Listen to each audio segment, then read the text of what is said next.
right, good morning or good day, everybody. Thank you all for attending. I'm David Valancourt, the CEO of GMP Collective, and I'll be leading today's session. I'm going to give folks just a few more seconds to get in, get situated. Before we begin, a few housekeeping items. Just to let everybody know, the webinar is being recorded. You'll also be sent a link with access to all of the materials. So no need to take detailed notes, take screenshots of anything of value that you want to gather. You'll have access to all of that shortly thereafter the webinar. In addition, I want to make this as interactive as possible. All participants will be muted. However, please utilize the Q&A box at the bottom of your screen to ask questions. If you're inclined to want to interact and speak and verbalize your question, you can also raise your hand or message us and let us know, and we will find natural breakpoints to allow you to do that. So. We'll also save some time at the end. So if you're not able to ask your question or get it answered, we'll try to make sure there's some time at the end. And any questions that do go unanswered, we'll work to follow up with you. So before we begin, as folks are coming in, just want to take a minute to ask a couple of poll questions to really understand the audience and who we've got here and what you guys know about CAPA so far.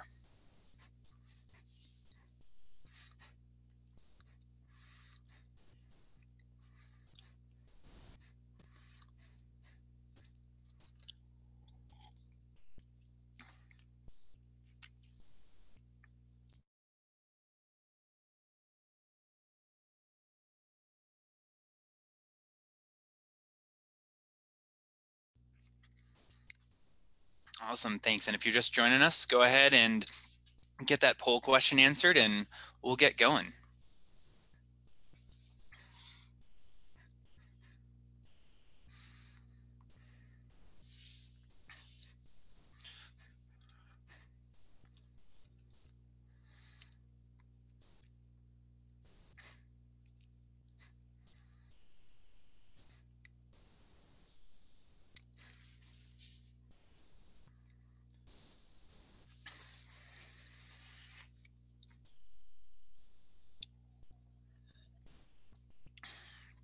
All right, we'll wrap this up in another, here we go, wrap that up. Thanks for responding. So now that you're seeing the polls, looks like we've got a good mix here. So about a third of the folks are not familiar with regulations, whether that's because you're not in the state of Colorado and maybe just don't need to care. That could be one thing, or maybe you're here because, yeah, you want to know and be ready for whatever we're about to talk about.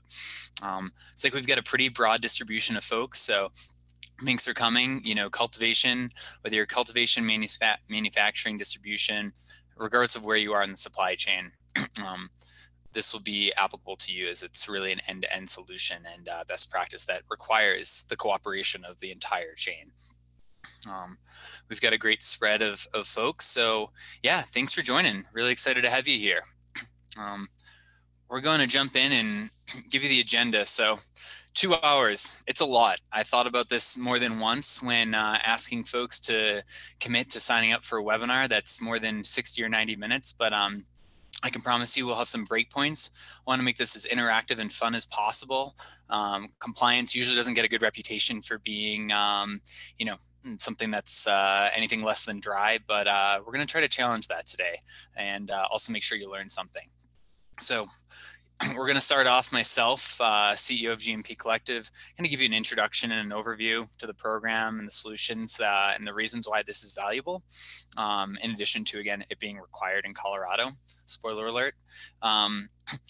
Kevin, Director of Regulatory Affairs at Apothecary Extracts, he worked on a pilot program with us, his company, so he's going to give a little case study about how CAPA and Recall implementation program has really helped them. Kathleen May, President of Triskley Quality Solutions, also the author behind the ASTM International standard that was approved through the consensus process at the Cannabis Committee for CAPA, how to develop a CAPA program. She's going to speak for a little bit about the kind of details of a CAPA program. That's really the meat and potatoes of the education for you guys. Coming back to the Colorado regulations, you'll see that Kevin will come back and speak. He's also executive director of the Colorado Cannabis Manufacturers Association. So he's worked pretty closely with a lot of the regulatory body sides, and he can speak quite a bit about the regulations, what they mean for you, and where they are. Greg Jones, one of our principal consultants here at GMP Collective, he also serves on the Colorado Department of Public Health Science and Policy for the cannabis program. He's going to speak a bit about the collaborative approach about that program and how it ties back to ASTM and other entities, and ultimately kind of what it means for you guys. I'll give a bit of an application, so you'll get a lot of the theory behind CAPA with Kathleen, and I'm going to take it and give you some case studies of how not only does it save you from a recall perspective, but from the financial bottom line perspective as well. And we'll kind of wrap up there with some final Q&A, a quick word from our sponsors. And that said, if you have questions at any time, feel free to use the Q&A box, and we'll try to find some natural breakpoints to let you guys ask questions and discuss with us. So this is for you guys. So we want to make sure you're getting the most value out of it. So thanks for showing up. I hope you've got coffee, some water, maybe a standing desk, or the ability to stand up and get some exercise and stretch a bit. But we should be able to keep you awake. So thanks for coming. So as I mentioned, we've got 4 great panelists, self-proclaimed myself here, Miss Kathleen May, Greg Jones, and Kevin Gallagher. So you'll be seeing those faces in just a little bit. Also want to give a shout out to our sponsors. It's been really great to have at GMP Collective, we really strive to partner with organizations across kind of the supply chain and value chain to make sure that everybody's got a one-stop shop. And we are, of course, focused on good manufacturing practices and consulting to really drive operational efficiency so that regulations and adhering to compliance is a value add.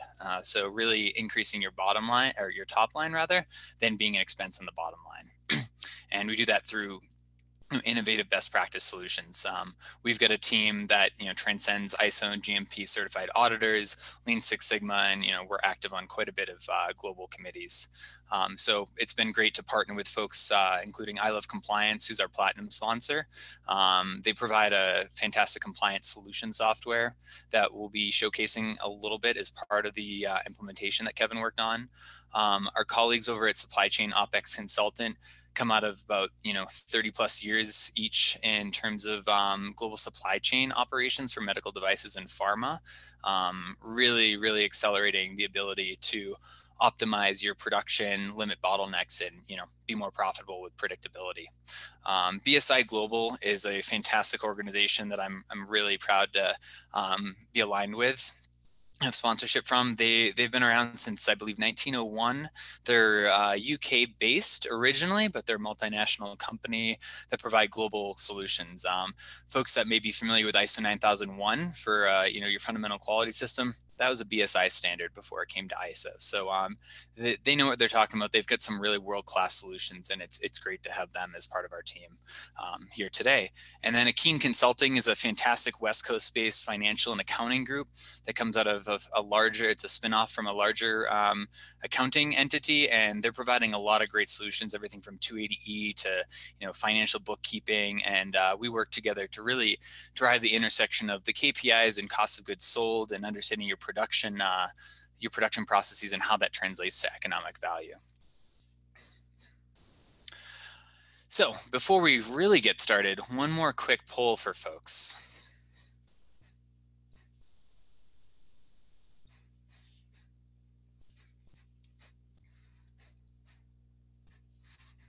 We'll give you about 30 or so seconds. So come back, hang out if you stepped away for a moment. Let us know your thoughts on this question.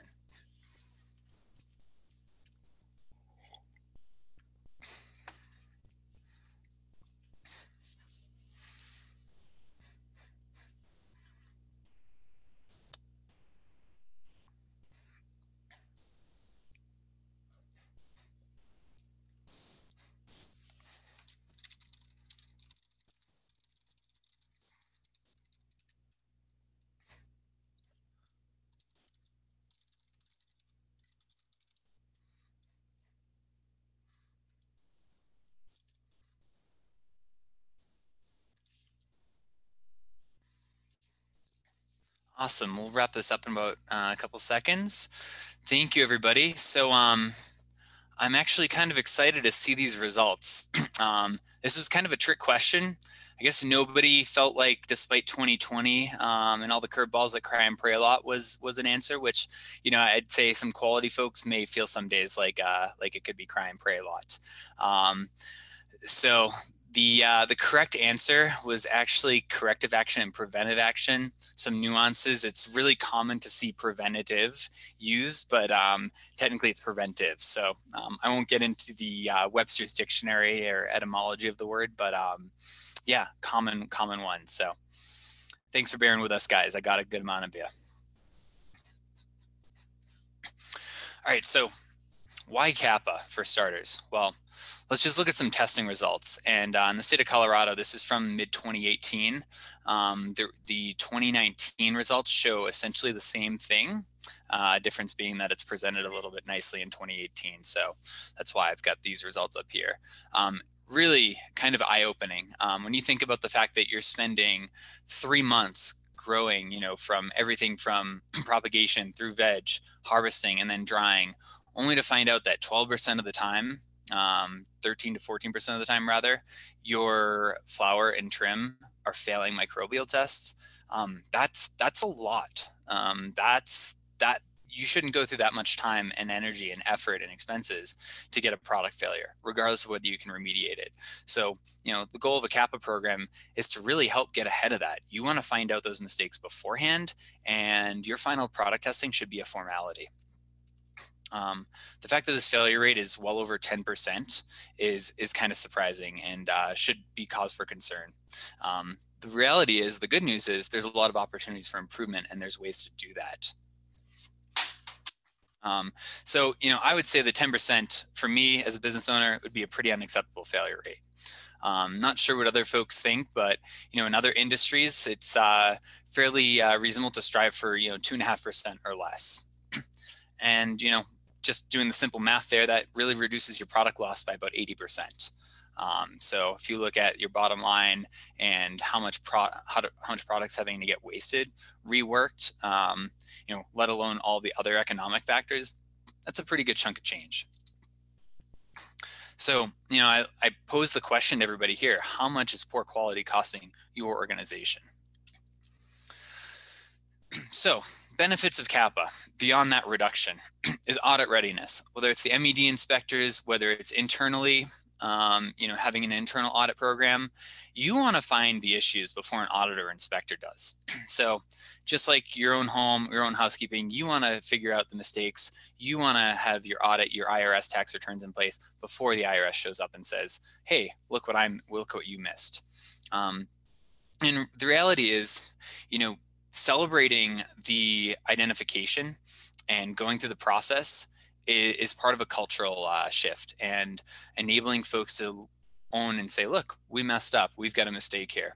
Great. Let's identify that nonconformance. Let's work through it and make sure that doesn't happen again, so that when the auditors show up, say, look, we're able to identify our issues before you. We have a good detection system because we're humans and we're a business and nothing's perfect. So you want to be ready. If you're a cultivator, manufacturer, you're working on the floor, one of the nice things about a CAPA is you don't have to go it alone. You get support from your other business units, your quality and compliance unit, that really help you go through and brainstorm the issue to get to the root cause, to identify systemically why it's happening. You also get the leveraging of data and trending to be able to look back and say, hey, was this an issue with training? Was this a single employee? Or is this a more systemic organizational issue? So it really, gives you guys the support that you really need to work as a team in an organization. A lot of times it's easy to get into silos and have it be compliance versus production. And of course, it's all the fault of the regulators and the regulations. So let's get ahead of that and figure out how to make those regulations and the team work for you and for your business. If you're in quality and compliance and you're having to deal with fires every day, it can be a full-time job just making sure you guys are staying compliant and following the rules. I'm sure there's lots of recurring issues that just never seem to go away. And you're like, oh, it's just another day of that. Having a CAPA program allows you to actually identify, track, and really understand whether it's a one-off issue, whether it's part of a larger pattern. And it really gives you guys the tools to nip those recurring issues in the bud. And finally, senior leadership. As you've probably looked at the financials, mistakes are expensive. Rework's expensive. You spend a lot of money and labor and energy costs and CapEx to build out your facility, only to have a batch go hot, a batch fail testing, a major issue, worst case scenario recall. You don't want that. You want to be profitable, you want to get business done, and you want to keep moving. So, one of the best ways to do that is to find out the mistakes that are happening, uncover them, recognize that they're there, celebrate them, celebrate that they're identified, and work to solve them. So this is a way to really, make an effective program.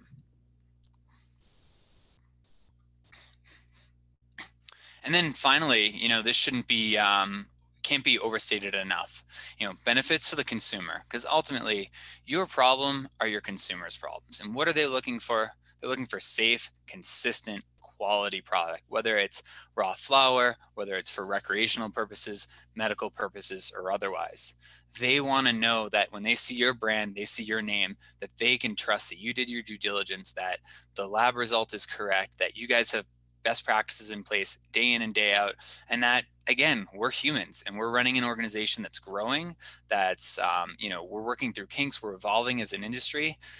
You want to identify the mistakes before they get out to the dispensary, before they get in the consumer's hands, and you want to be able to detect them and fix them, and ultimately drive continuous improvement to create a better customer experience. So really, it's all about turning the negative into a positive. Ensuring the safety and consistency of your product, reducing your risks as a business owner, optimizing your customer experience, and utilizing complaints, again, whether it's on the floor, whether it's from your consumers or your vendors and suppliers, to have customer engagement. Because the reality is, research shows that repurchase intent jumps over 50% when you address complaints and resolve them satisfactorily. So, the cost of customer acquisition can be high, and you want to maintain those folks. And if we were to dial it down to the simple, it really is as simple as the old adage, an ounce of prevention is worth a pound of cure. And while you can't get ahead of everything, you can't afford not to get ahead of some things, and having this system allows you to do that. So thank you for that, and thanks for bearing with us for the introduction there. I hope that was some good, useful information. Now I'm going to turn it over to our colleague Kevin over at Apothecary. Kevin, I'll let you take it away. Hey, thank you so much. So yes, my name is Kevin Gallagher, Compliance and Regulatory Affairs with Apothecary, also the Executive Director of the Colorado Cannabis Manufacturers Association. So we had the pleasure to work very closely both with the GMP Collective and Power DMS to be in their case study here in terms of iCAPA. And part of my job is to be kind of deep into these various policy changes, and I was fortunate enough to be a part of some of those changes when we're looking at both CAPA and recall. And it's been a very tangible experience thus far, again, being able to partner with these folks and really help us implement both CAPA and recall into our operations. If you want to go to the next slide. And so what was really great in terms of, well, I should start first here. When we're talking about CAPA and recall, it ultimately starts at the top. If you don't have the mindset of upper management in terms of really being focused on quality management in terms of CAPA and recall, it's not going to be successful. I've been a part of other businesses where that mindset at the top wasn't there, and it's just not going to be implemented correctly. At the same time, if that mindset's there, you want to make sure that the person or team that is responsible to implement your CAPA and recall actually have the bandwidth to do so. I think that's an important thing to remember. You don't want to just pass it along to someone who has about 10 other things on their plate that can't actually dedicate the time. And again, when you have that mindset at the top, right, they're going to make sure that time is available. So just keep that in mind. Again, all starts at the top. In terms of the onboarding process, both the GMP Collective and Power DMS really made our onboarding process very seamless. The collective does have an arsenal of various SOPs, whether it's CAPA, recall, other quality management forward SOPs.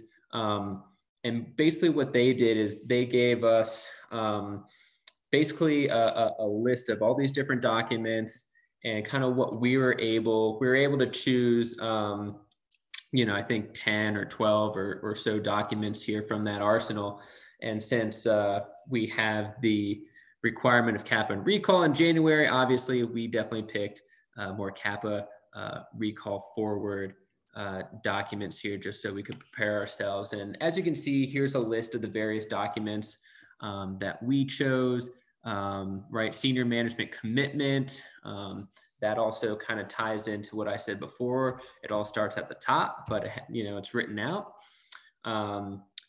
Corrective preventative action report, product recall, mock recall product accountability form, recall policy evaluation checklist, quality assurance, quality control operations, vendor qualification procedure, really, really important when we're talking about supply chain controls, CAPA procedure, recall procedure, compliant investigation procedure, and document control, all very, very applicable, not just to manufacturers, but also cultivations and even dispensaries as well. So that really gave us really the building blocks to really start this program. And what's great is all these documents are customizable, right? So they really gave us some really great bare bones here, and then we're able to edit those documents to make it 100% applicable to our own operations. If you want to do the next slide. And so what we did here first is we had a preliminary meeting with the GMP Collective just to go over our goals as a company, what we're really looking for in terms of recalling CAPA, where we're at with both those things. And it was important that company leadership was a part of these conversations, and it really gave the collective just a really good idea, again, kind of where we're at with these things, our goals, kind of how structurally prepared we are. And so that really kind of helped them tailor their approach to Apothecary. So that was really important. And of course, we kind of just lightly talked about the SOP selection. When it came to implementation, what we really started first was a mock recall. And what we did is we chose, in terms of the mock recall scenario, we chose that to do that within our manufacturing operations. We chose two different scenarios. One scenario was that basically we produced some concentrate, it went out to the market. Let's say we had some patients call in, had some adverse effects, we quarantine the product, we test it, and it failed for residual solvents. And so a big one was to really find that root cause of why a product would enter the marketplace when it failed for residual solvents. And we were able to find some good pieces of information and other pieces of information we couldn't find, right? So it really showed some really good gaps just within our own process. And again, being able to implement the documents that we obtained from the collective and some other things is really helping us out.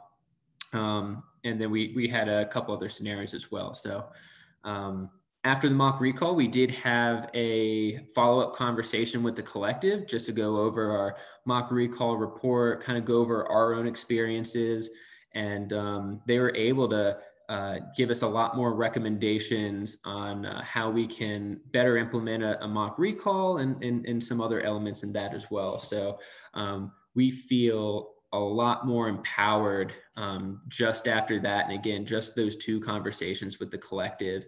And of course, we are still, implementing, CAPA and recall elements into our own operations. And again, we're continuously kind of updating our documents and our process just so it's as effective as possible. Let's see here. Another component here is going to be Power DMS. Extremely, extremely critical. What it is at its core is a document management system, but don't be fooled. It is not like a Google Docs or a sync tool or whatever, very basic document management systems that are out there or even out there for free. It's much more comprehensive than just a document management system. So what was really great is Power DMS was able to upload the documents and SOPs that we obtained from the collective, and that was able to enable us to customize those documents, but even more so, right? We were able to really track the workflow of those documents. So what's great about Power DMS is you can assign workflow, right? And you have that transparency there in terms of who's supposed to be looking at it, what edits they make. There's a comparison tool as well, right? Between the old one and the new one. And then the folks at I Love Compliance were actually the people that actually trained us on how to use Power DMS. They're the ones that actually did the uploading of these documents, and they held our hand very well along the way. They're continuing to hold our hand along the way, and have nothing but great things to say about that. But also Power DMS is a great accountability tool as well, right? We can see who has opened up these documents, who hasn't signed these documents. And when we're looking at, especially like an MSO situation, where we have multiple locations, especially in different states, right? This tool between Power DMS and the help that we received from I Love Compliance really is our insurance policy that we're actually having consistent operations across all of our locations. And so, kind of like I said, very transferable, right? When we're looking at iCAPA in particular, that is very transferable company-wide or even to other states. It's applicable to manufacturing facilities, cultivation facilities, dispensaries, testing labs as well. And again, when we're looking at proper document management, when we're looking at operational consistency, when we're looking at quality management, right? That's a very important thing. And of course, right, that also equates to not only employee safety, but also consumer and patient safety as well. And again, Power DMS, right, really enabled that fluidity between those operations. And when we're looking at the biggest takeaways here with us at Apothecary, right, that mindset absolutely starts at the top. The onboarding process was very quick, very painless. It was very informational, right? Ultimately, we really became empowered. And of course, Power DMS being a very critical tool with that, along with I Love Compliance, and that the iCAPA, right, should be utilized company-wide, and that ultimately CAPA and Recall should absolutely not be taken lightly. It's not a week-long project or a day-long project, right? You want to make sure that you have the right people on that and that you're implementing that correctly. And of course, right, that you are taking in all elements of your operations in that. So make sure that you are working with your various departments and leadership teams on that. So I think that's all we have for the experience. Really appreciate it.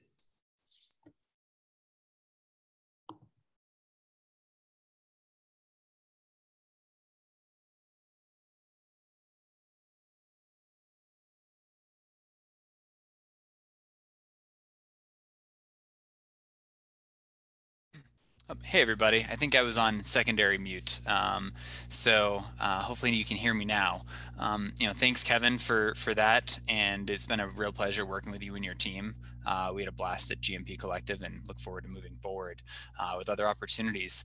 And one final note about where Kevin said with management commitment. The continuous improvement is a major aspect of this, and I can't stress when we vet and clients come to us, if there's not buy-in from the top, we don't engage. And it's honestly because you're not going to be set up for success. It's not possible. And we don't want to waste your time or money. So, understanding the importance of having senior management on board is just so paramount. So that said, let's jump into a quick poll break. Then we're going to pass this off to Miss May.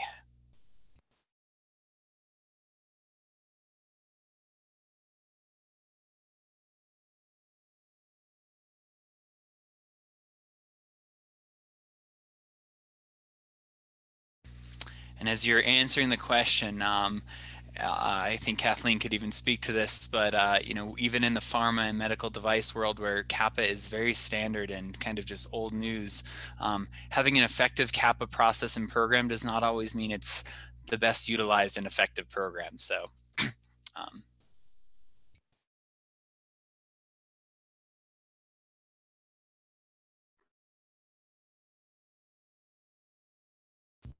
Awesome. We'll give this about another 15 or so seconds. If you've answered, stretch, take a sip of water, do a jumping jack. Again, I promise this won't be dry, so thanks for hanging in there. It's a lot of information today.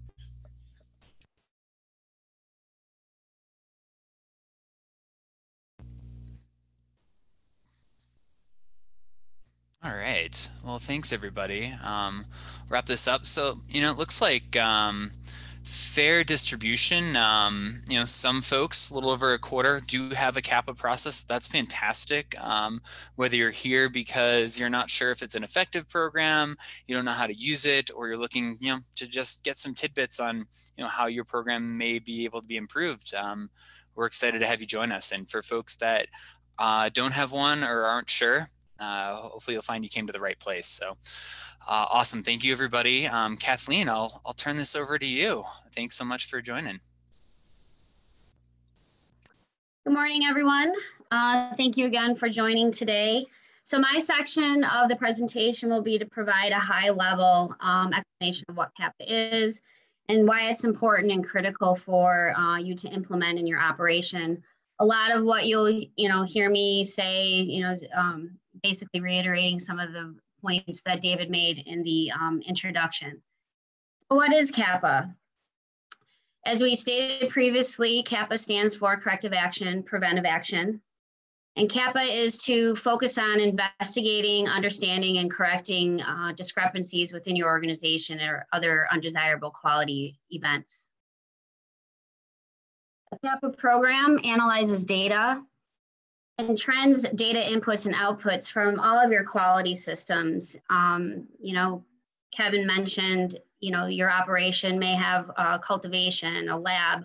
So a CAPA program is really part of all of those quality systems. So that data is processed to identify if an issue is either recurring, possibly systemic in nature, and of course, of utmost importance is if there's any impact to consumer health and safety.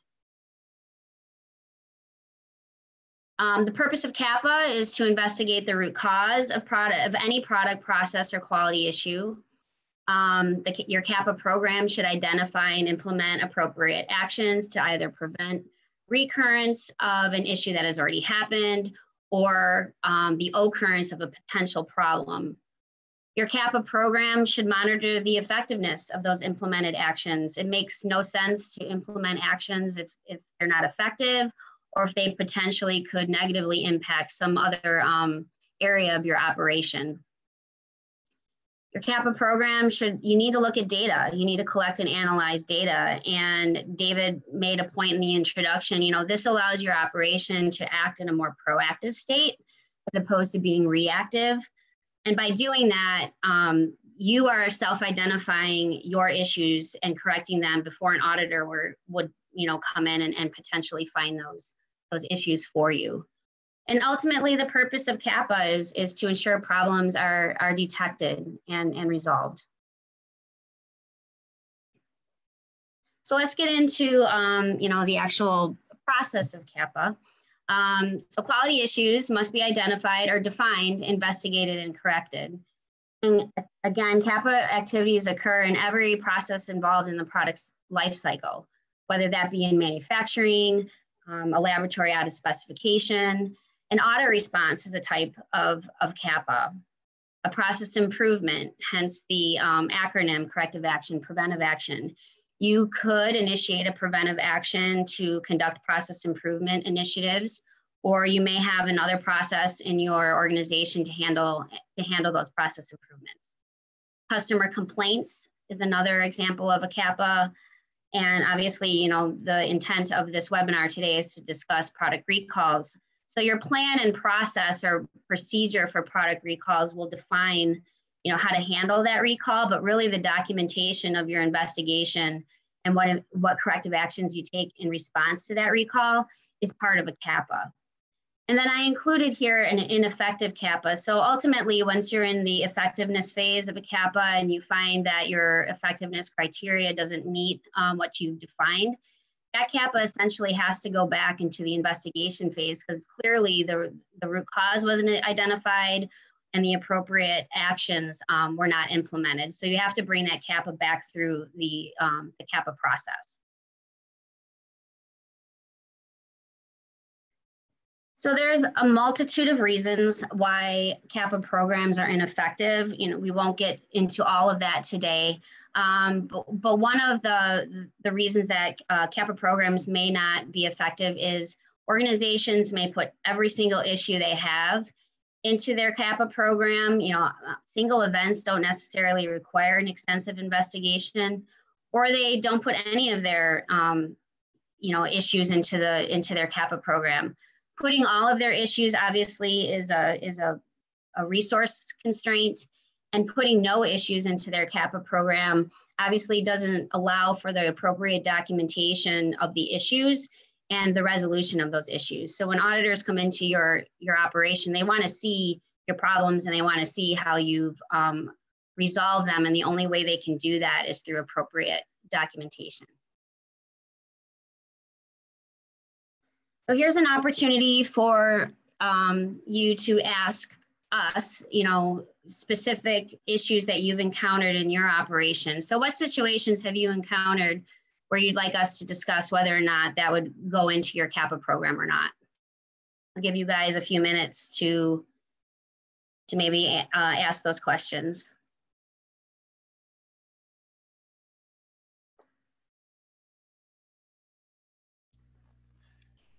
While folks are, putting some questions in the chat Q&A window, if anybody wants to raise their hand and, just share it out loud or explain the case study, whether it's, your issue directly that you've seen, something you've heard about, secondhand, maybe at a previous experience, not looking to, call anybody out for some of their internal issues. But this is an opportunity to, just throw some scenarios out there.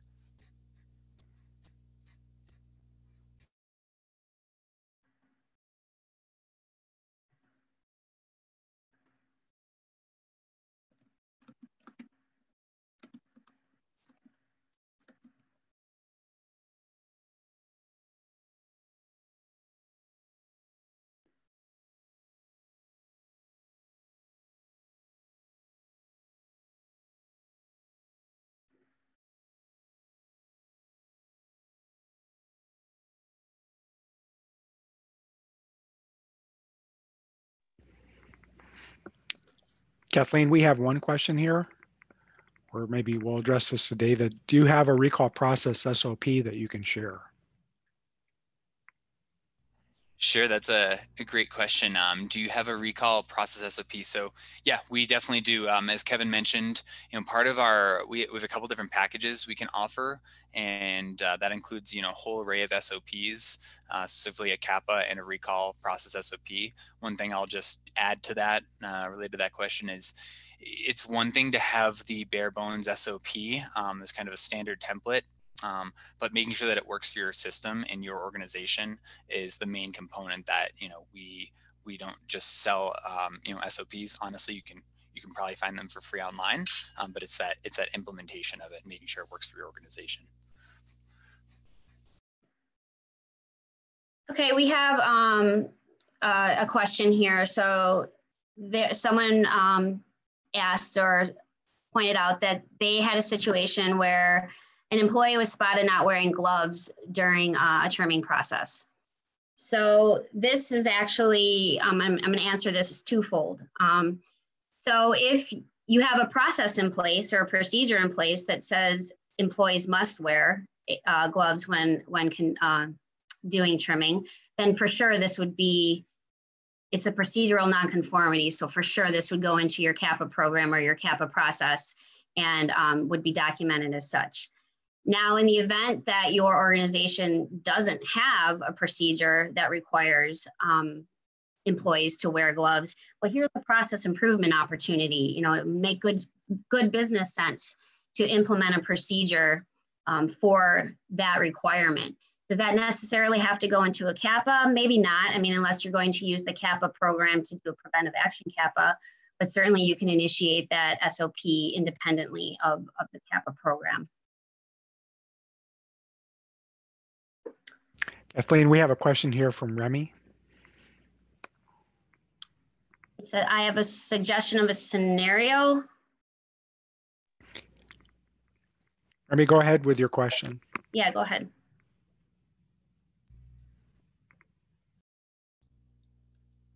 Can you hear me?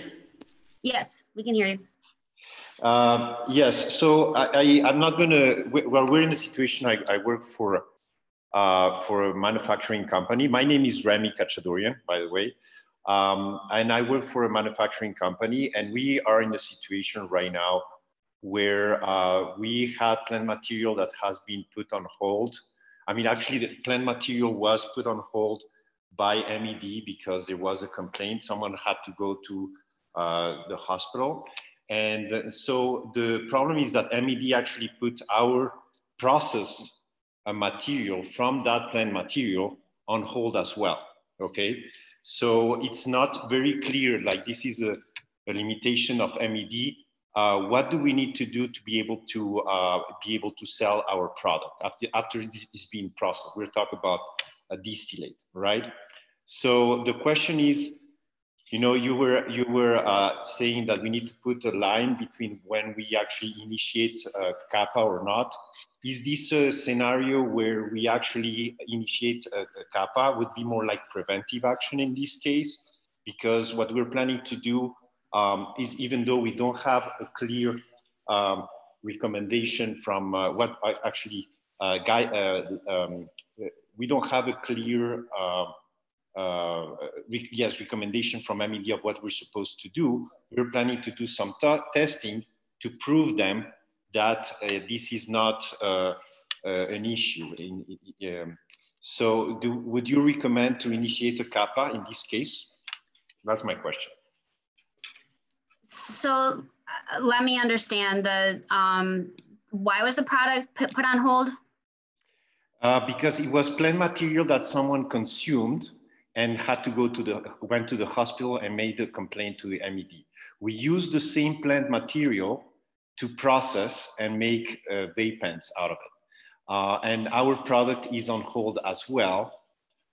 So in order to have the authorization from MED to be able to sell the product, we are initiating a process, although it's not what MED has no recommendation, but we're initiating by ourselves to do some testing to prove MED that our product is safe, okay?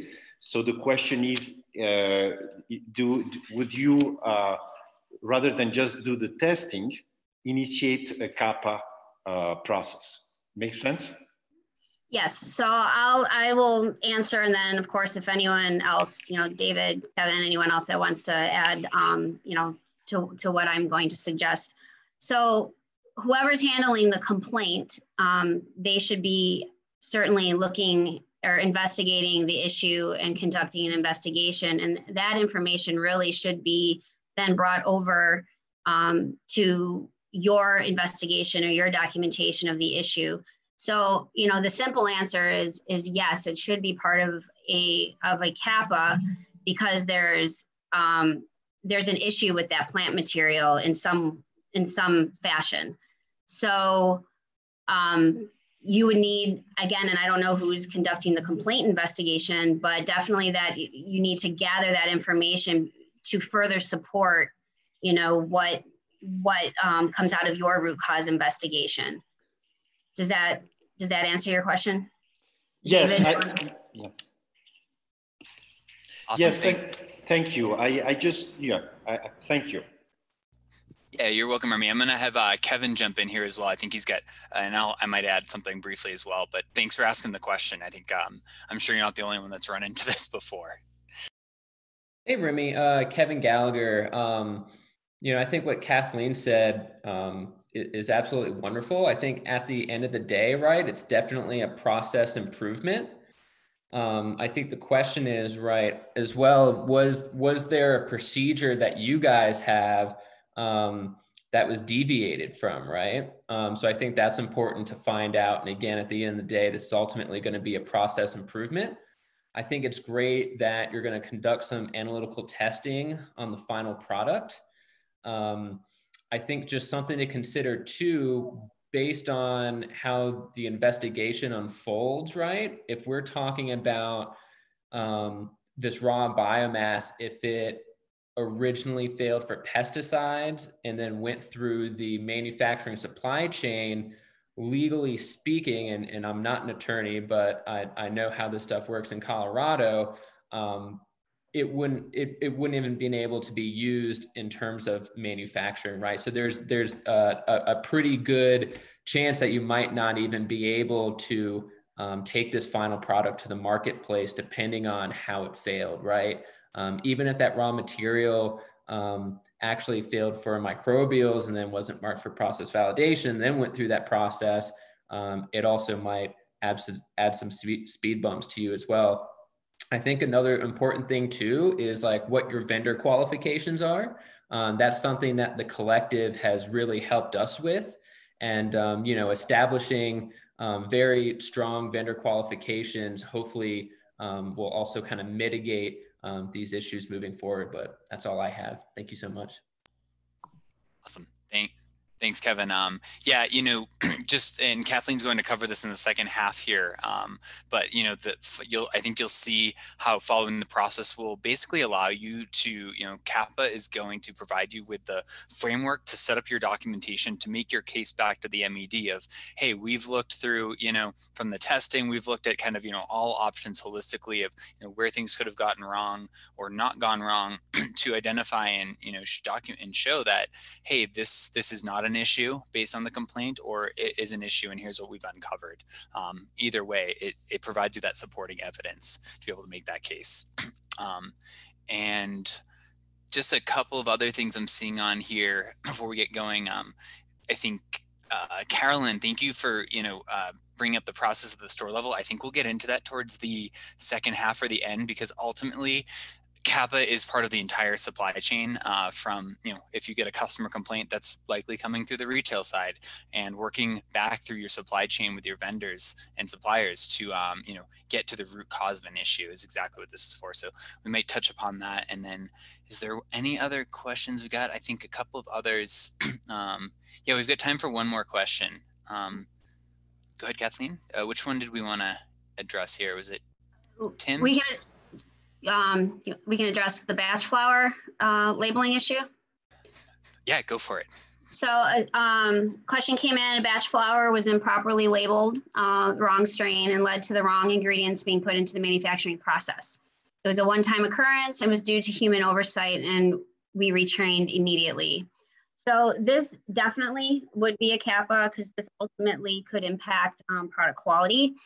You know, this would force you to go back and, you know, look at, you know, how did this happen in the first place, and what are you going to do, you know, what actions are you going to put in place to prevent recurrence. Retraining addresses the the potential, the oversight by the employee, but you need to have an action put in place so this doesn't happen again, because this ultimately could impact product out in the field.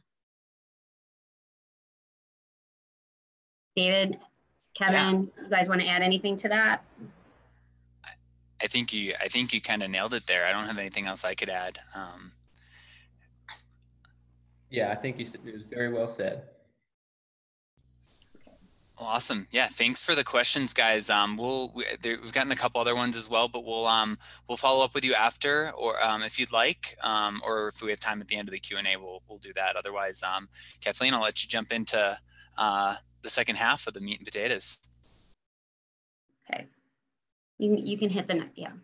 Do you want to cover this, David, or did you think we? Yeah, this was just okay. This was just another example of trying to just highlight that single events don't necessarily have to go into a CAPA program. So with this following example, require a CAPA investigation. A manufacturer received a product complaint for a consumer disliking the taste of a cannabis tincture. So we'll give you guys a couple minutes, maybe, or a minute or so to weigh in on that.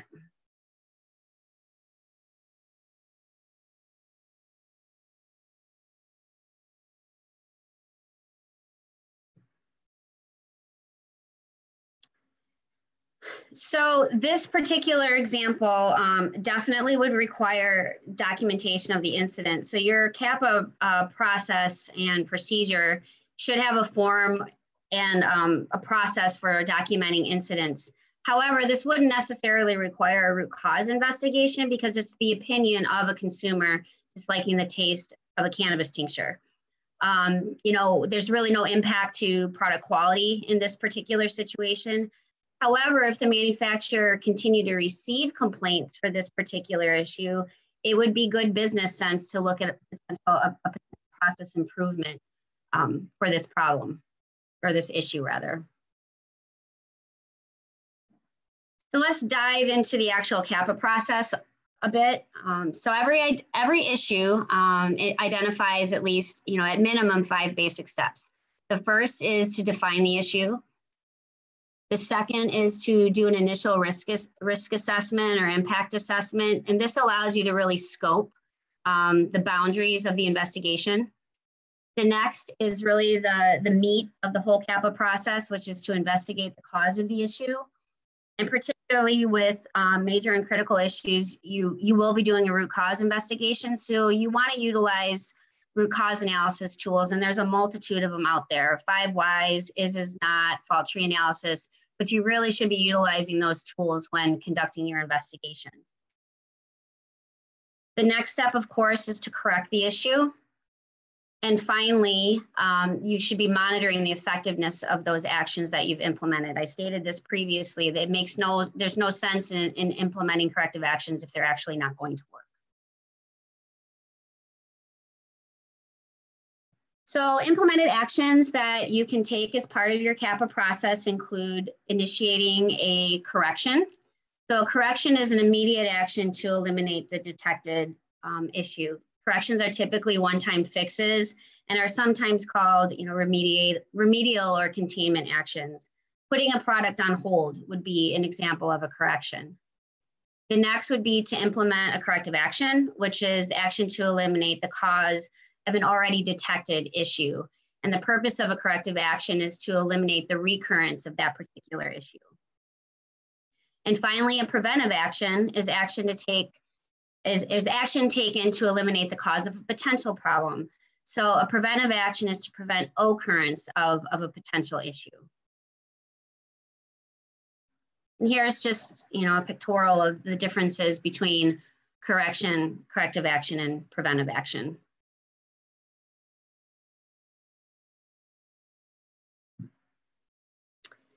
So let's dig a little into the actual CAPA process flow. So the first step, again, is to define what the issue is.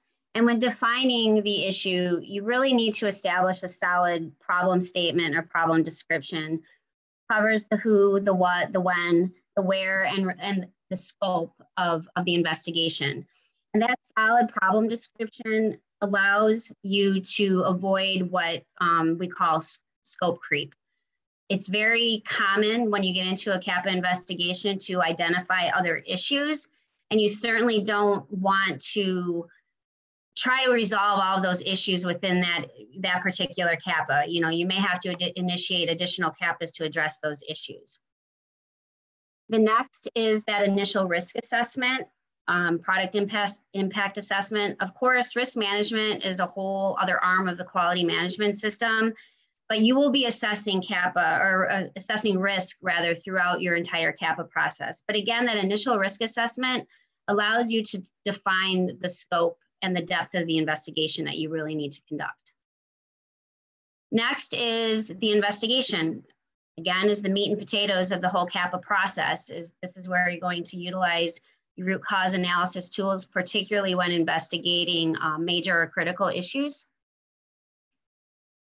The next step is to identify what corrections you are going to take to remediate the issue that you've identified. And part of this process is also to identify what resources you're going to put on implementing those corrective actions. It's quite common that the person that's owning the CAPA and driving it to completion is not necessarily the person that's handling all of the implementation of the corrective actions. A point I want to make on the next step is before you implement any corrective actions, you need to verify and or validate that those corrective actions will be effective, essentially, or not negatively impact another aspect of your operation. The next step is then to implement whatever corrections you've identified. And the final step, of course, is to monitor the effectiveness of those corrective actions. So again, a brief discussion on risk. And I've stated that throughout the CAPA investigation, you'll be assessing risk. And the point I made previously, you might be identifying some other issues along the way that may shift the scope of your investigation and maybe bump it from a minor to a major or whatnot. So that initial risk assessment allows you to determine, what classification of investigation will you be conducting? Is it a minor issue, major issue, or critical issue? And some operations will use the term low, medium, and high to define or classify their CAPAs. So what is a minor issue? A minor issue typically does not affect product quality or any quality attribute. You usually don't have to do a root cause investigation because you are remediating using immediate corrections. A documentation error on a batch record is an example of a minor correction. Of course, conducting any sort of good documentation practice corrections will need to be supported by objective evidence. Major issues may affect a quality attribute. There is a likely impact to consumers. You may have a major issue stemming from multiple minor issues. This is why trending and looking at data is so critical, because there may be potential that a minor issue needs to be escalated to a major issue, and a deeper investigation needs to be conducted. Major issues will require a root cause investigation.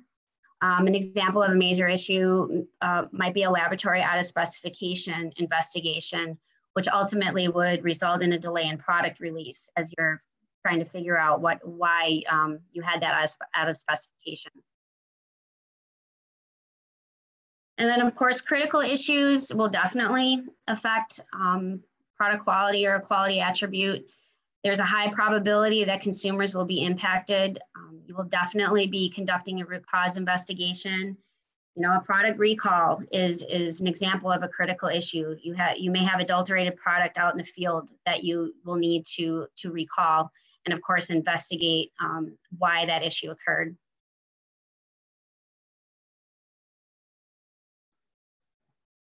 So we've hit on this, quite a bit in this presentation. Looking at data, trending, monitoring, so critical for that initial risk assessment. But your operation really needs to look at implementing a process for trending and monitoring on a frequent basis. Looking at data allows you to detect shifts in data that might indicate a loss of process control. You might identify that further investigation is necessary. You might need some procedural updates and additional training requirements added to your procedures. You can use statistical and non-statistical techniques when conducting data trending and monitoring. Statistical techniques may include pie charts, Pareto charts, spreadsheets, and non-statistical techniques may be implementing a management review board or a CAPA review board, where you have a group of people looking at data and making decisions on how to react to that data.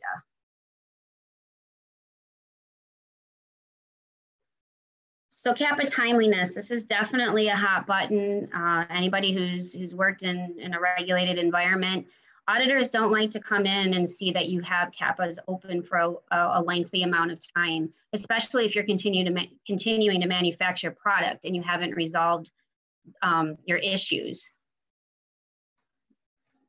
So CAPA timeliness is definitely a critical element of CAPA execution. It's particularly important if you are investigating a recurring issue or a systemic issue or product out in the field that may be impacted. We didn't really get into this in this presentation, but a CAPA investigation or the CAPA process is really a series of phases. You have your define phase, your investigation phase, your corrective action phase, and of course your effectiveness phase. Your CAPA process should have requirements around each one of those phases. What's a target due date for the investigation? Typically 30 days is what people shoot for, but the investigation may be very in depth where you might have to extend that for 60 or maybe even 90 days. And then your process should really have requirements around what if you don't meet that deadline, or what if you need to extend that target due date. And again, that can be addressed by the implementation of a CAPA review board, where you bring those issues to a group of your peers and you discuss, the specifics and provide a justification for extending that due date, an extension of that project timeline. So CAPA is no exception when it comes to documentation.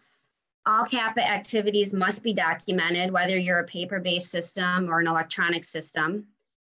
All CAPA activities must be supported by documented objective evidence. You cannot, implement corrective actions without having a solid documentation of what those corrective actions are and the justification for implementing those corrective actions. And again, CAPA metrics, looking at data.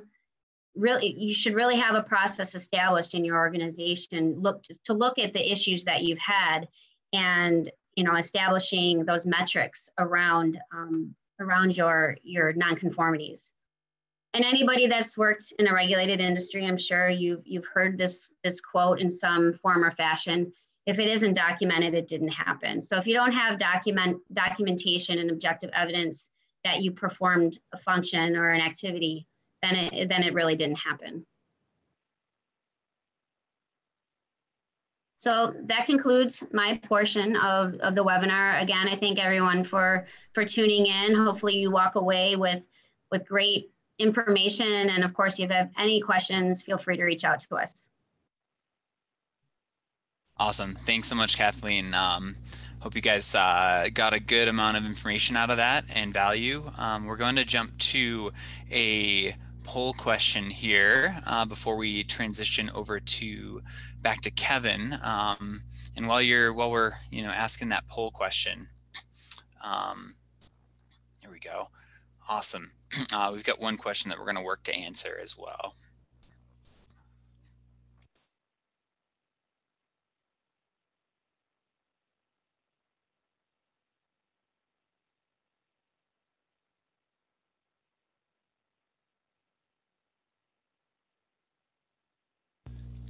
So yeah, hopefully this doesn't come across as too much of a trick question, but true or false, is a CAPA is required for a recall? True or false? And I'll give folks another about 30 seconds to answer. In the meantime, take a breather if you haven't already, and Kevin's going to be speaking about the Colorado regulations a little more specifically. So if you're in the Colorado market and you're wanting to kind of cut to the chase of where these regulations are, coming on deck.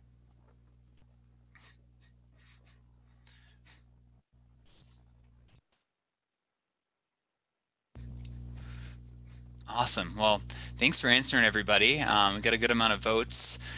Looks like there is a majority of folks believe that this is true, and about 14% are not sure or would say it's false. You know, the interesting thing is here that the regulations in the Colorado statutes, revised statutes, do not clearly link the two together. However, when you actually look through the nuances of what's required in a CAPA and what it's used for, the answer is definitely true. So if you have a recall but don't go through a CAPA, you know, there's really no other mechanism. This is the mechanism to identify the true issue, to be able to either deploy a recall or have already, you know, investigate the extent of the recall. So thanks everybody for answering. Kevin, I'll turn it back over to you, sir. Hey, everybody. Also, there's some really good questions coming in. So people definitely keep asking those questions. Really interesting. So yeah, in terms of CAPA and recall, in terms of on the policy side here in Colorado, like I kind of said before, I've been very fortunate enough to be involved in a lot of these policy changes. And I'm sure that there are some participants within our meeting who have also been a part of those various committees and rulemaking sessions as well. So kind of just starting with CAPA here, that started with the Marijuana Science and Policy Work Group. That work group first started, last year, I want to say, and that was part of the GMP subcommittee. And so what we did here is, I know that Alina Rodriguez was with RM3 Labs. She really did a really good job in terms of really kind of establishing that language that got adopted here in code in terms of CAPA. I know most of the language was primarily taken from FDA guidance documents, which is great, right? We're really not trying to reinvent the wheel here. And what's important, and I think David mentioned this earlier, is that CAPA is required for essentially all license types when we're looking at manufacturing facilities, cultivations, and manufacturing facilities. And obviously the GMP subcommittee and the Science and Policy Work Group as a whole definitely found the need to implement some sort of CAPA in the regulations. In terms of recall, that was another thing that the GMP subcommittee of the Marijuana Science and Policy Work Group worked on. I took the initial stab at the recall draft language, worked in collaboration with a lot of good people on that subcommittee. What we did is we took most of the language from Title 21, Part 7, from the basically FDA's recall policy. Again, we're really not trying to reinvent the wheel here. We're really trying to take some pre-existing language that's out there and implement it here in our regulations. The biggest reason for that is obviously we're going to have that federal green light here at some point. And so when we do experience full-blown legalization, you know, we want to make sure that businesses are prepared basically with regulations that are already pre-existing within other established industries. Besides Title 21 Part 7, we also took some information from methods of conducting recall effectiveness checks, which is also an FDA document. Another thing that we took was Regulatory Procedures Manual, Chapter 7 from FDA. And then at the time, ASTM was also working on their recall draft.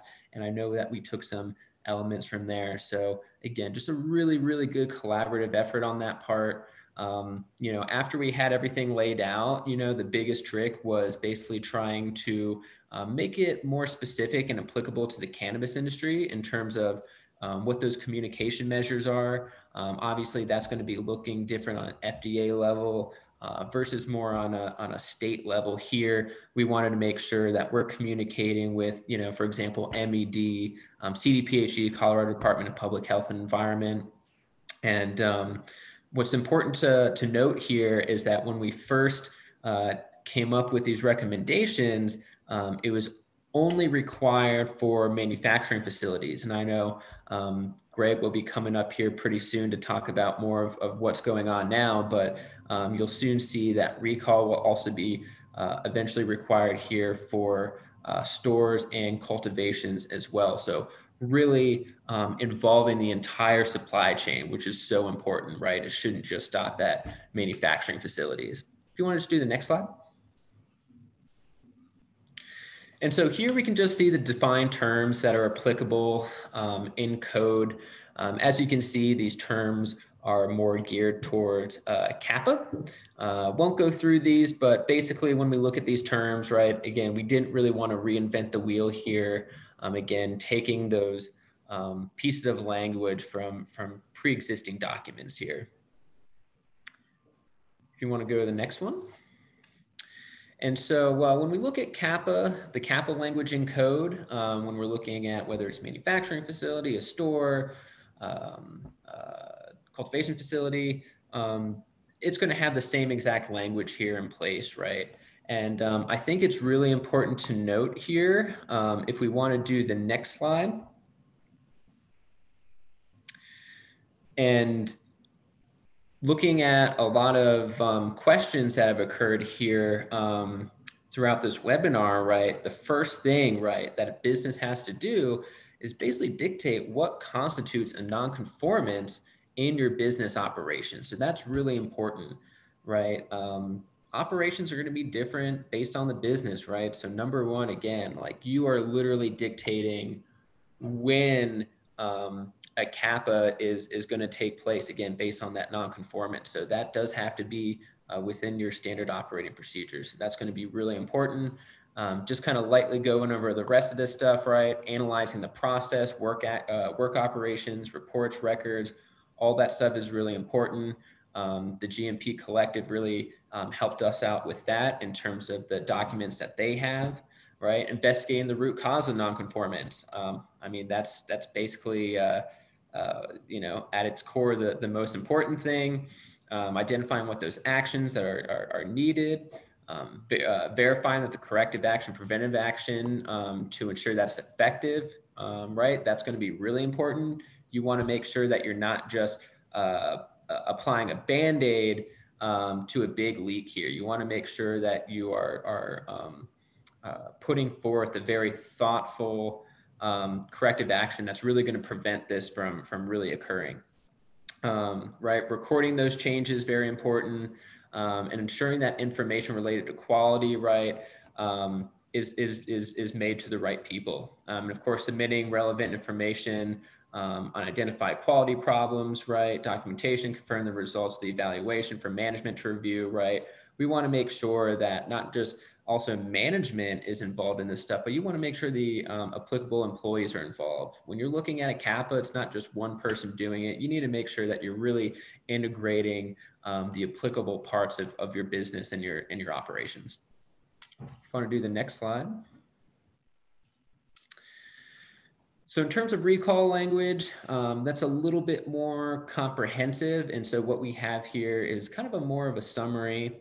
And what we're looking at is just, this just says retail marijuana product manufacturers. Obviously, this is on the medical side for manufacturers as well. And again, will be applicable for cultivations in stores as well. But right at its core, right, we want to make sure that we're evaluating the complaint or condition.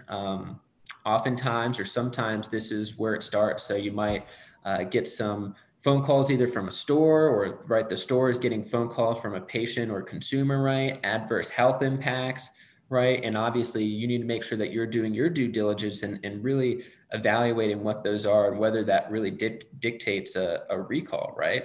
Or definitely quarantining it and then looking into it.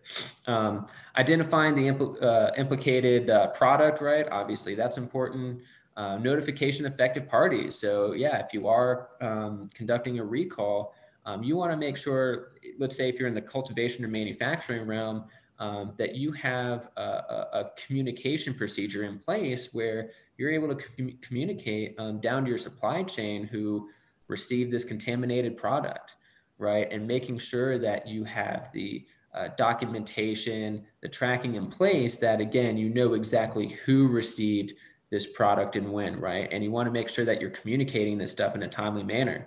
You shouldn't be waiting a week, right? I mean, as soon as you decide that you are doing a recall, right, those folks should be immediately notified.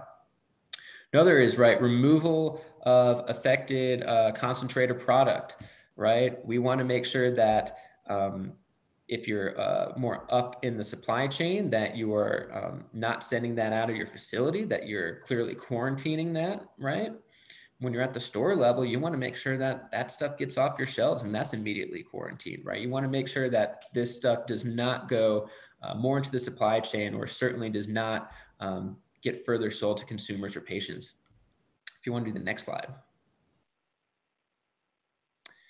And then if there's any questions about this in terms of on the policy side, again, I know Greg will be coming up and giving us a little update on how the CAPA and recall stuff got a little slightly formulated here during the last science and policy work group session.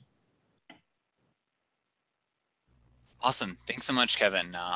Yeah, so we're going to switch over, get another great question here that Kathleen will address for you guys in the chat box. And otherwise, we're going to turn it over to Greg, who, one of our principal consultants here at GMP Collective, helped Kevin and his team at Apothecary with the implementation. And he's also involved in he was one of the co-chairs of the Colorado Cannabis Science and Policy Work Group, specifically the GMP Committee. So he's going to speak a bit about industry-driven policy. Thanks, Greg. We'll hand it off to you. Sure. Thanks, David. And I want to say thanks to a lot of different people that made this happen for the industry, special particular groups. But when you think about this, this is an integrated program. You can't just have a CAPA and recall SOP without having a lot of support programs around that, like how to do an investigation, how to respond to a complaint, how's your doc control system work, and then, of course, your process improvement. So there's a lot of people involved with getting this to where it needed to go. And, of course, the science and policy group, the MED and the CDPHE, that put a lot of this together. And if you look on the slide, I believe we have a web link for them. That will give you a lot more of the history of what Kevin was alluding to, and tells you about what policies are going on, what groups we're working with, and the status of everything from the very beginning.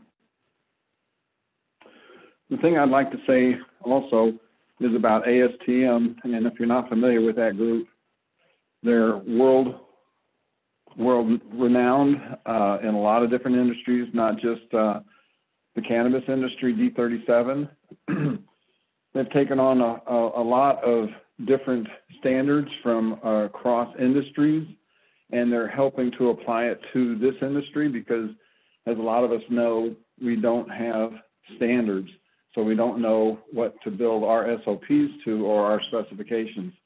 So this has been a big help.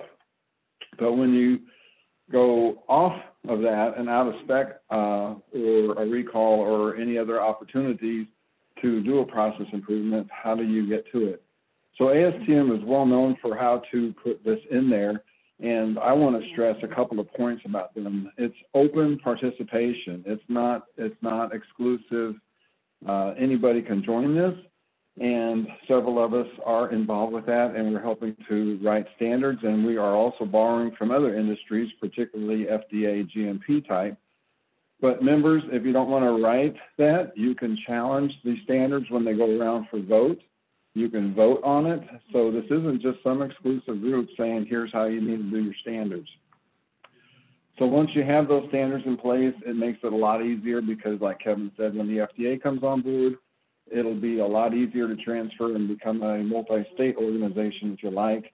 And then finally, I'd like to say about ASTM is they're building training certificates, certifications, and standards. So even how we get audited down the line based on these standards, it will all be uniform. So it comes down to a couple of very specific processes of where we're at now through the working groups and the QMS GMP subcommittee. Basically, it's defining the process given by the Med, which Kevin just was quoting what those standards are. It's standardizing it through an ASTM process or like process, and then it gets drafted for review and approval, which is what the committee did as well. And then it goes into legislation, and they can put it all into place. And then this is the key punchline to all of this, is how does individual companies determine that and write their SOPs and their own standards to support what the Med is requiring the industry to do. And the nice thing about all this, we haven't talked about a lot, but is how do you evaluate how effective your program is? And that's also required by the Med regulations, is to do a mock recall procedure and throw that into an exercise.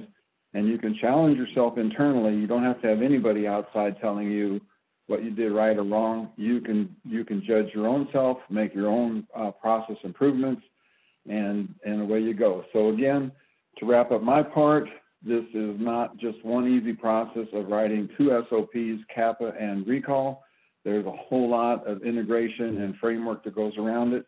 And a lot of people made it possible for us, the collective, just to get this far and introduce this kind of a process for everybody. So again, thank you. And I didn't mention Kathleen May, the original author of all this, that we were able to get her as a guest speaker for today too. So thank you, Kathleen. Awesome. Thanks so much, Greg. Yeah, these, I hope everybody saw my screen I was sharing a bit ago. Where was I going there? The ASTM D37 website, you can easily Google that and join as a member. It's only, I believe, $75 to become a member. Even if you aren't ready to make that kind of commitment today to that nonprofit, you can still be active and vote as just as an industry person. So it's a really great, robust program. It's been great to have ASTM support as a catalyst to drive standards. They're a 120-year-old internationally recognized group. Our ASTM D37 group has 900 members across 28 countries right now. And the CAPA standards are also being implemented in Jamaica's program in 2021, in addition to the 4 other standards at ASTM that already exist through the cannabis program. So it's a great place to help drive drive improvement and have opportunities there to be part of being a change agent. Give me 1 second. I want to, before I jump into this part, let me figure out where my button went so I can show you guys all my face. Where did I go? There's almost too many tabs open. You'd think when you have 3 windows that you would have all the real estate you need, but sometimes it's just not that straightforward. Screen, there we go. All right. Hey everybody, I'm back. So, all right. So, CAPA and recalls, right? They go hand in hand, as we talked about earlier with one of the poll questions. This probably isn't a super surprise to you, but I just want to kind of set the scene here of some of the most recent issues in the last year, specifically in the Colorado market, although it's not just Colorado.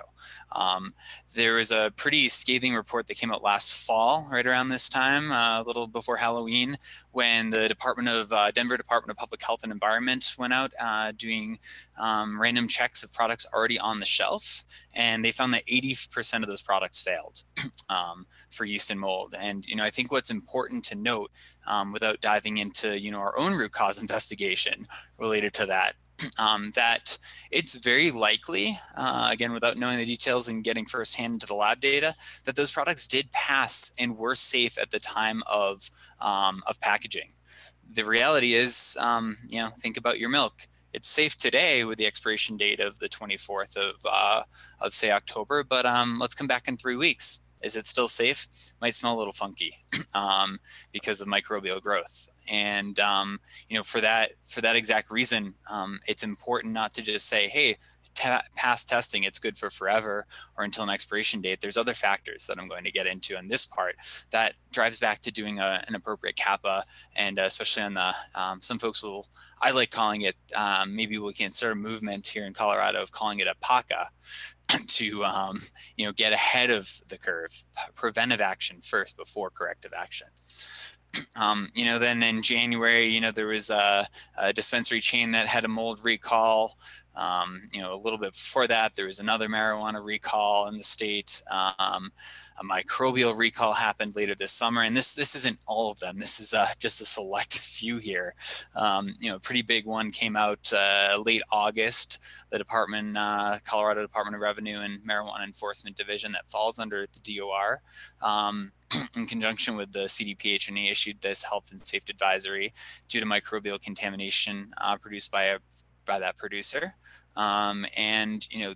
There's some nuances about process validation, which is a whole nother can of worms that we could talk about anytime. Just making sure that you have, it's not about just doing the process validation or final testing. It's making sure you're doing smart testing and getting ahead of the curve. So, and then even more recently, the first recall with heavy metal contaminants, I believe it was arsenic. And, there's lots of ways that could have been introduced. And I don't doubt that the producer did their kind of due diligence under the compliance regulations as they exist. And, but back to, having effective CAPA programs and understanding the questions to ask, I'd be willing to put my money on the fact that could have been prevented. And then, it's just kind of wild. I did a podcast on this a few weeks ago with some colleagues who licked my pre-roll. Not sure if folks get, outside of Colorado much, but Michigan, there was a recall because of the employee licking the pre-roll, which anybody that's, been part of, that maybe consumes, and that's not abnormal to do at home, but it's a little bit different when you're sending packages out to 30,000 humans, sharing your spit. So it's a sign of the times.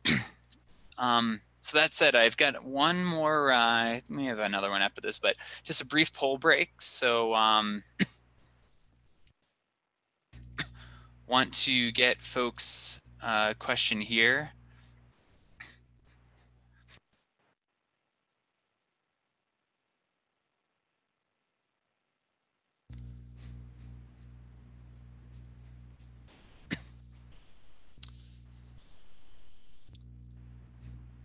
Thanks everybody. If you've already put your answer in, we'll give you another 30 seconds. So run to the restroom. We'll give you a little bit of time before we jump into this part. And yeah, thanks for being part of this. We've got some great questions still coming in too. So we will either address them through the chat box to the group, or I think we'll have a few minutes towards the end. We're about 30 minutes out till the end here. So.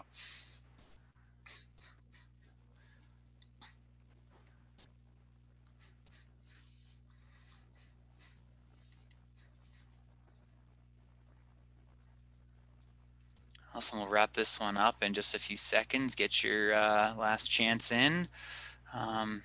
Fantastic. So, have you ever had experience with a recall? In a lot of the pharma and food world, there's the saying that there's two types of companies: ones that have lived through a recall and ones that will live through a recall. Or I shouldn't actually use the word live. Folks that have gone through a recall and folks that will be going through a recall. Looks like almost half of the folks here that answered have been involved or experienced a recall, whether it was directly or indirectly. I'm almost surprised that it was a 10%. I'd almost be willing to put some money on some of you guys in the 50% that haven't had an issue yet. You probably have had some close calls, you just may not realize it. And part of it too is, I'm classically trained as a scientist or educated, been in the business world and the QC and the project management side, but it's a team, and something that I might think is innocuous, an engineer may come up, or a microbial expert might have said, whoa, how did you miss that? We were this close to having a major catastrophe. So this is real, and this hits home, and it's kind of everybody's worst nightmare. Nobody ever wants to go through a recall, whether it's from for many reasons. So what's the cost of a recall, right? The folks that have gone through one, you can probably look back, and maybe you've got a few extra gray hairs there, and recalls have been painful. So there's a financial cost in terms of the product that has to be recalled, withdrawn, refunded, destroyed. But there's a lot of losses just beyond that, right? What's your reputation?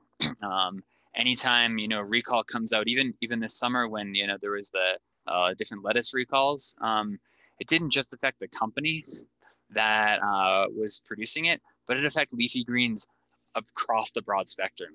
Something like 10 to 20% of the market went down.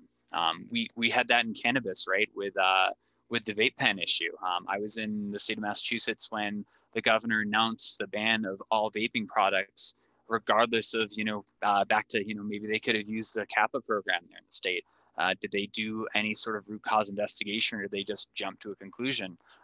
That's kind of outside the scope, but the point to say that, when you look at the data, if you were in infused products, or specifically a vape manufacturer, your sales dipped for quite a while, even though your product had nothing to do with it. So, it really affects us as a whole as an industry and our legitimacy. And of course, let's not forget the consumer health. When folks die from a listeria outbreak or some sort of contamination, I don't care who you are. Nobody wakes up in the morning and wants to be part of that, whether it's in the industry that, a colleague or another manufacturer was part of, or that, worst case, you as a producer was part of. So, that's kind of the good, bad, and the ugly, right? But there's other sides to it too, in terms of the financials and just general product quality. So, it's one thing to say our product is dry and we're not going to, there's no risk of it getting moldy in the package post packaging. But what happens when the product's underweight? Well, for starters, if I go to the store and you buy a half ounce or 14 grams of product and take it home, put it on your scale, and find out it's only 13 or 12 grams, consumers aren't very happy. You don't go to the store and get your beer bottle and see that it's only filled up 3/4 of the way. It gets up to that neck. And when you look in the beer industry, there's actually tolerances where they'll say, say it's 455 or 355 milliliters, 12, 16 ounces. There's a threshold for rejects in that neck. And the same should be applied, whether it's from THC percentage or weight percentage. And a study that was done by a couple of groups over I believe one summer, looked at a bunch of products in the Denver, Portland, and Las Vegas area, so multi-state study. And they found that the average container was light by about 22%. Whether that's 3.5 grams, 1 gram, full ounce, that's a lot. That's a lot. And the worst is light by almost 40%. So this is probably the most science I will get all day with you. This and one other slide. So bear with me. AW on the left there, that's water activity. And if you haven't learned about water activity, but you are a cultivator, you should know about water activity. It's very close in line to moisture content, loss on drying. And this is part of that same study where they looked at a whole mess of different strains. And the numbers on the left there is important. So ASTM actually is a standard that's been recognized in multiple jurisdictions that recommends that the water activity be between 0.55 and 0.65. You can equate that to about 55 to 65% moisture and humidity. As you can probably imagine, things get drier, less water weight, more evaporation, lighter product, right? So, and whether you're doing the break test or you're actually looking at the product quality, I don't know many people. I have yet to meet anybody that wants to have really, really dry, crispy bud. Product integrity is just not there. So, but at the same time, you don't dry it enough and you're gonna grow microbes. How does that translate to financials? Well, the group, good friends of ours over at Bovida, which is a moisture two-way humidity control satchel company that many folks have probably heard of.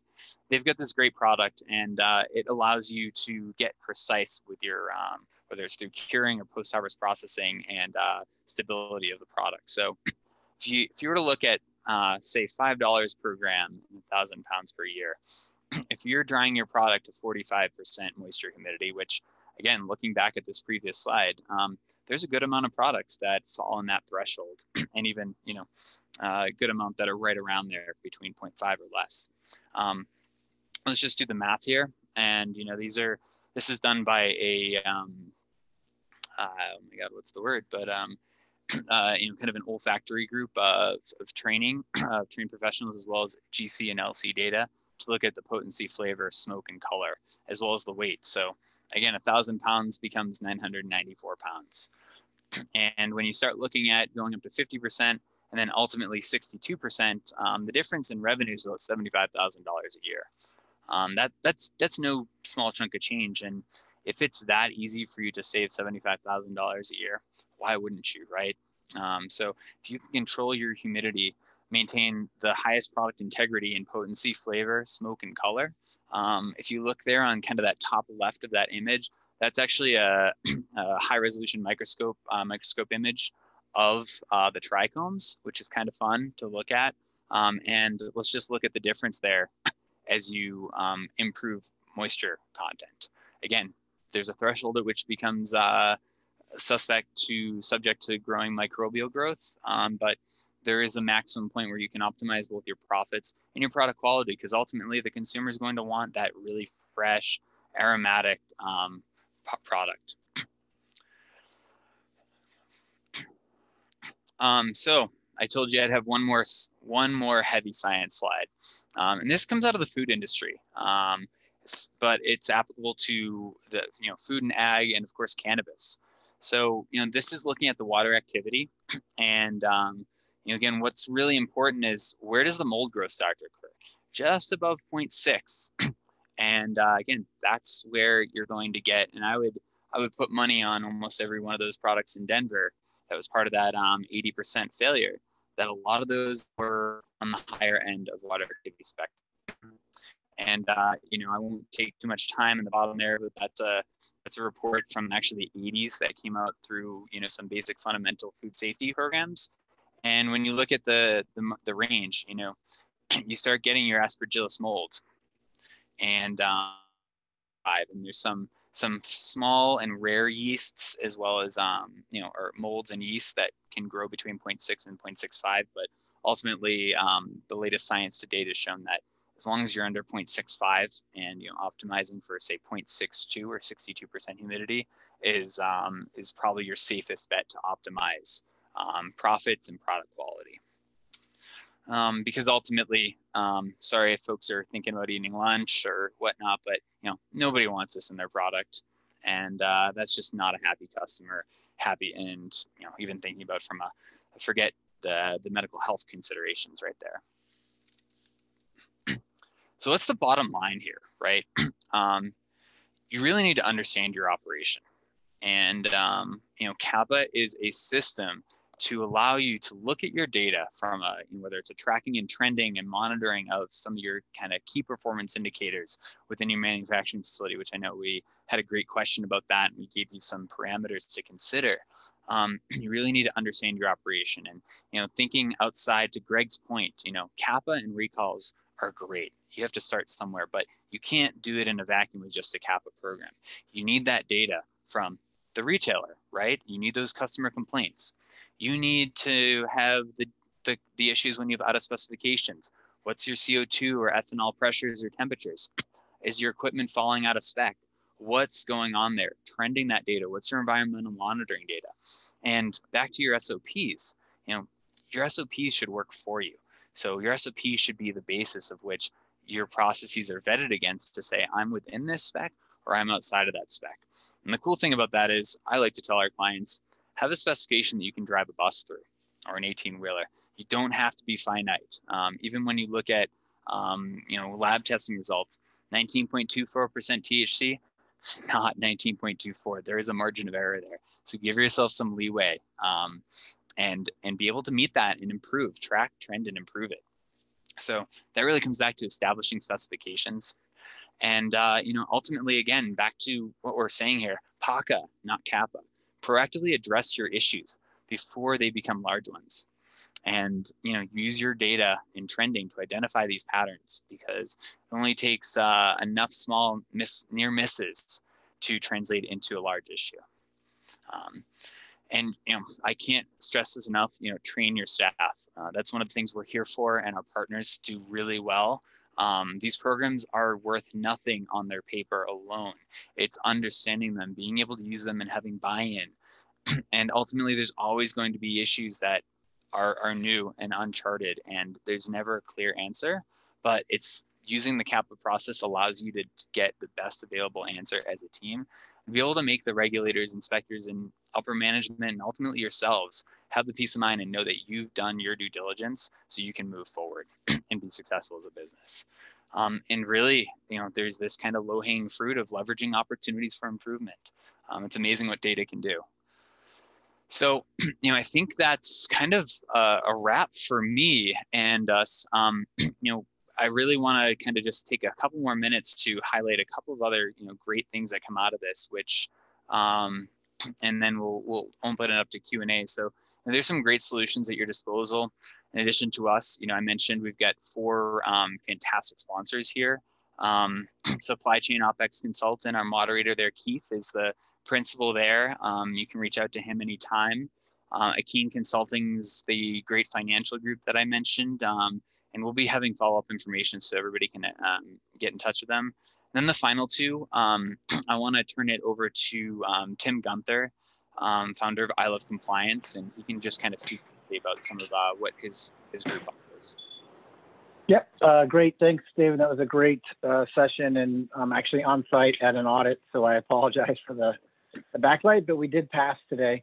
So I Love Compliance was founded 5 years ago, and I've known David just about since I got into the industry, and we focus on compliance. We push out Power DMS, which is a tool that Kevin used, and then we work with GMP Collective on initiatives. We're very heavy in the dispensary space, so we're always glad to help. And if you have questions, you can just go to ilovecompliance.biz.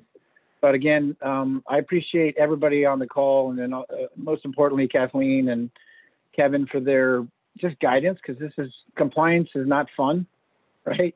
And I was happy to see that we had 56 participants stay on the entire time, which means this is an important issue. But we're here to help. As always, we appreciate the partnership with David and the team at GMP Collective.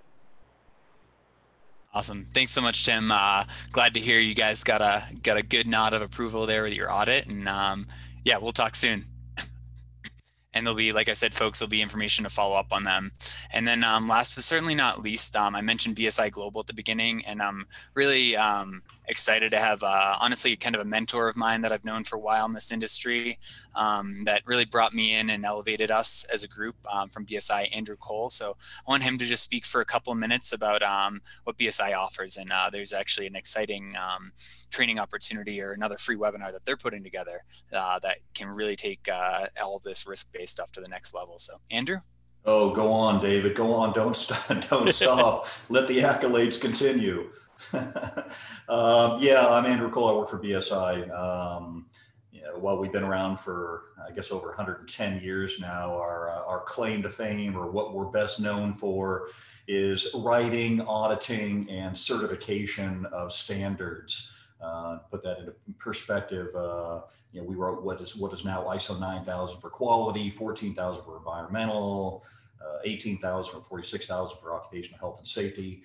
And we produce about 3,000 standards per year. Kind of a funny side note that I always thought was interesting or comical from an acronym standpoint is whenever we write these standards, they all start out as BS. Which I thought was funny, but obviously the BS stands for British Standards and not the other well-known acronym. So yeah, super happy to be here. Great topics. Really happy to be involved with Dave and the GMP Collective. I know a lot of the panelists on here, some of who I don't know, But yeah, super happy. BSI is committed to the cannabis and hemp industry. You know, obviously our charter is to ensure that products are safe and effective and unadulterated for human consumption and use. So thanks, David. Sincerely appreciate it. Oh yeah, hey, and we're doing I'm doing a webinar next week. So it's on risk-based thinking. What could possibly go wrong? Obviously, it's a hot topic right now. So yeah, if you have time, please sign up. Hopefully it'll be good. Awesome. Thanks so much, Andrew. Yeah, and here's some contact information to learn more about BSI Group. You know, to add to your point, and you know, what could go wrong. When I was working with one of your other colleagues, Neil, I spoke on a panel with him and some other folks down at a supply chain conference the first week of March, and it was you know, about disruption in the supply chain, and I was pulled in to speak about the CBD industry and cannabis in general disrupting the supply chain world. And here we are today with the timing of it, when you have kind of the president or strategic global supply chain manager for Purell there speaking. As COVID was unleashing, it was kind of ironic, it kind of has taken precedence. So I think supply chain issues are at the top of everybody's mindset these days. And, it really comes back to identifying the risks. So I'm really looking forward to joining and listening to Andrew, listening to you speak there. Hey, also, David, one last thing. You had mentioned something that was really important there at the end about, when putting together your, GMP compliant systems or quality management system, you had said, hey, create these things to where you can, drive a bus through them. And obviously, you and I know each other, and we agree on so many different things. But he's 100% correct. Be vague when starting out. Draw a line in the sand. It's supposed to be a baseline, and the most important takeaway is the documentation. Whatever you write is going to provide traceability. The traceability, allows you to pinpoint exactly where within your processes that you can become, that you can tweak to become more effective and efficient. So start vague. Over time. They'll continue to refine and hone itself or themselves. And we as a certification body are absolutely not looking for perfection, but a foundation exists in which to improve upon. So yeah, good stuff. Yeah, awesome. Thanks again, Andrew. Thank you. Well, great. So we're getting towards the end here, folks. We've got about 13 minutes left till high noon here in the greater Denver Front Range area. I'd like to ask if our speakers, panelists, mind coming back to join the show, and if folks that are here have questions that they haven't already thrown out there in the chat room, if you want to enter some now, and we'll start just rapid fire addressing them.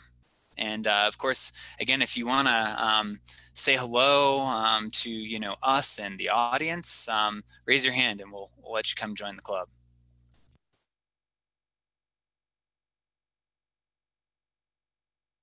Let's see. So there's one here I'm looking at. Hold on one second. Let me just get my bearings, everybody. Dun, dun, dun. So looking at this question here. What I'm getting at is using the CAPA requirement to have production alter procedures to prevent defective products from reaching retail, but don't want to shoulder them with the unnecessary documentation for the sake of occasional defects. Simultaneously, don't want to not document such instances, per the GMP mantra, right? If it's not documented, it didn't happen. I don't want to fail documentation, but I also don't want to over document for the sake of leaving things. And I think that's a really great question that kind of comes back to what, one of Kathleen's earlier slides, right? Which was, there's a way to have an effective and ineffective program, right? So Kathleen's got that taken care of offline there, or through the chat message. I will, as Kathleen stated, I'll just bring it up to the group, right? All incidences should be documented. So when you look at a CAPA program, and again, reach out to us, we've got a CAPA program we can help you implement beyond just the SOPs, but give you the training. There's kind of that process that Kathleen alluded to, and there's tiers, right? So everything starts with identifying an issue. Hey, I saw something. Okay, does it have to go beyond that, right?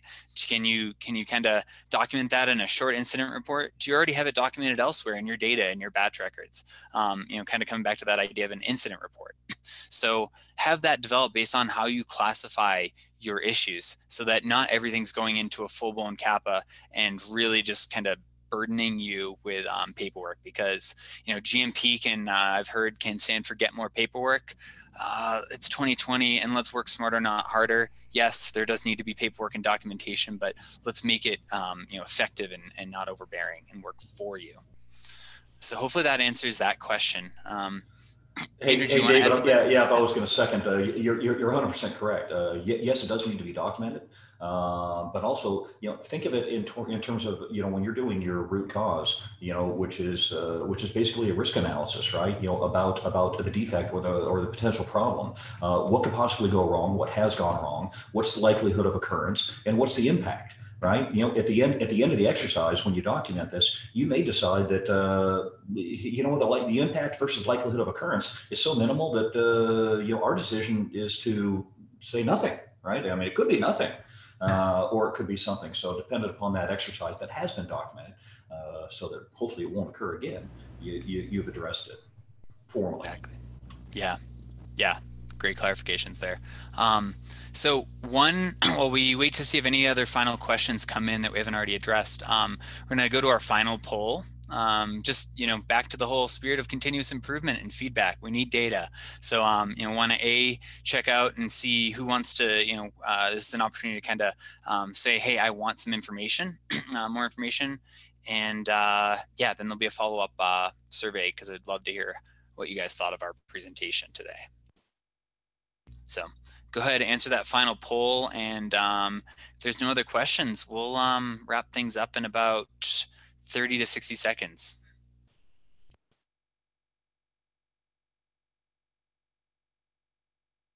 And somebody did just chime in there on the Q&A and, incident reports, right? Yep, that's exactly it. Just that's kind of step one. And that's a great tool that can turn into your trending data over time. So taking your incident reports and assigning them to categorizing them, right? What kind of incident, what type, what severity. That way you can put that into your system. You start looking at things over time and identifying, one-offs that maybe aren't just one-offs.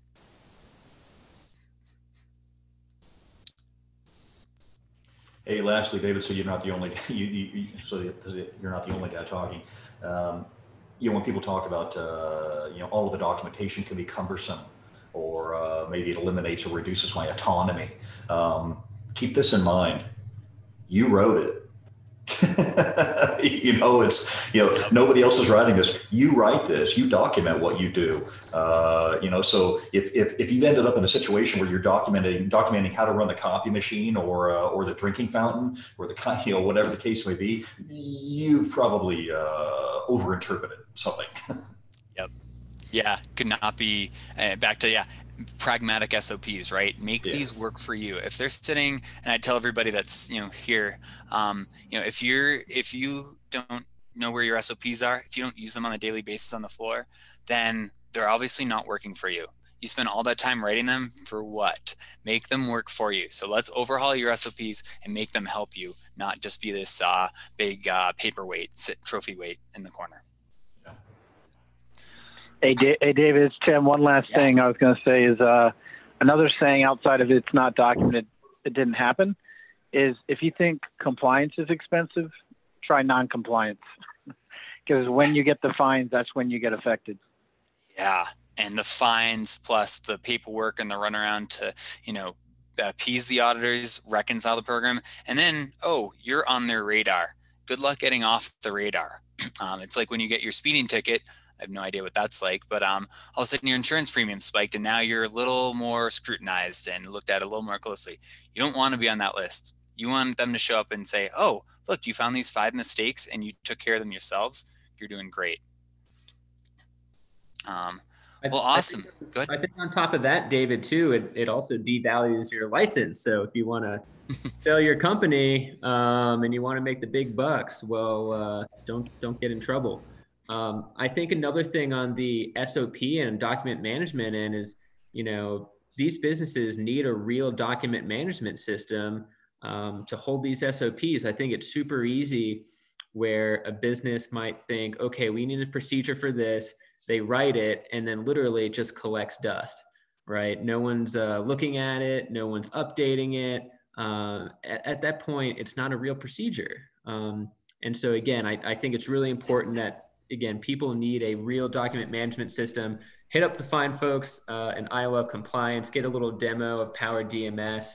And like I said, it really made our documents and our SOPs a lot more tangible, really driving the employee accountability, really tracking that workflow. Highly recommend. Thank you. Yeah, thanks, Kevin. And I did not pay Kevin for that. I did not pay Kevin to say that. No, I love Tim. Having worked with you, money anytime you want, Tim. Awesome. Any other final words? Otherwise, we'll call this a wrap.